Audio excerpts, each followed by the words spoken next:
ഒരു മിനിറ്റിൽ ഒരു മാർക്ക്. ഇന്നത്തെ topic Piaget's concepts. Schema, assimilation, accommodation, equilibration. Schema ഇതൊരു മെന്റൽ ഫോൾഡർ ആണ്. നമ്മുടെ മൈൻഡിൽ ഒരു കാര്യത്തെ പറ്റിയുള്ള നോളേജിനെയാണ് സ്കീമ എന്ന് പറയുന്നത്. ഒരു കുട്ടി ഒരു പക്ഷിയെ കാണുന്നു. പക്ഷിയുടെ ഫീച്ചേഴ്സ്, ചിറകുണ്ട്, അതിന് പറക്കാൻ സാധിക്കും. ഇതാണ് കുട്ടിയുടെ ബേർഡ് സ്കീമ. ബേർഡിനെ കുറിച്ചുള്ള കുട്ടിയുടെ കോൺസെപ്റ്റ്. അടുത്തത് അസിമിലേഷൻ. പുതിയൊരു എക്സ്പീരിയൻസിനെ നമ്മുടെ എക്സിസ്റ്റിംഗ് സ്കീമയിലേക്ക് ഫിറ്റ് ചെയ്യുന്നതിനെയാണ് അസിമിലേഷൻ എന്ന് പറയുന്നത്. ഒരു കുട്ടി ഒരു പ്രാവിനെ കാണുന്നു. അതിന് ചിറകുണ്ട്, പറക്കാൻ സാധിക്കുന്നു. അപ്പോൾ ഇത് ഒരു ബേർഡ് ആണെന്ന് കുട്ടി അസിമിലേറ്റ് ചെയ്യുന്നു. ഇവിടെ കുട്ടിക്ക് ഓൾറെഡി ഉള്ള അറിവ് വെച്ചിട്ട് പുതിയ കാര്യത്തെ മനസ്സിലാക്കുന്നു. Fitting into new folder. അടുത്തത് അക്കോമഡേഷൻ.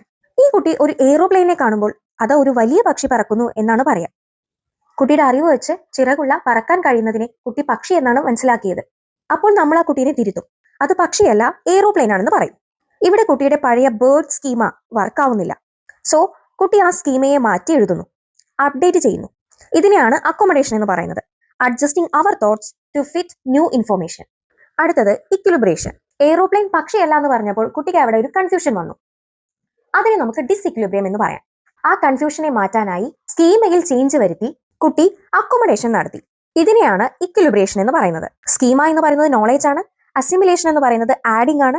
അക്കോമഡേഷൻ എന്ന് പറയുന്നത് ചേഞ്ചിങ് ആണ്. ഇക്വിലിബ്രേഷൻ എന്ന് പറയുന്നത് ബാലൻസിങ് ആണ്.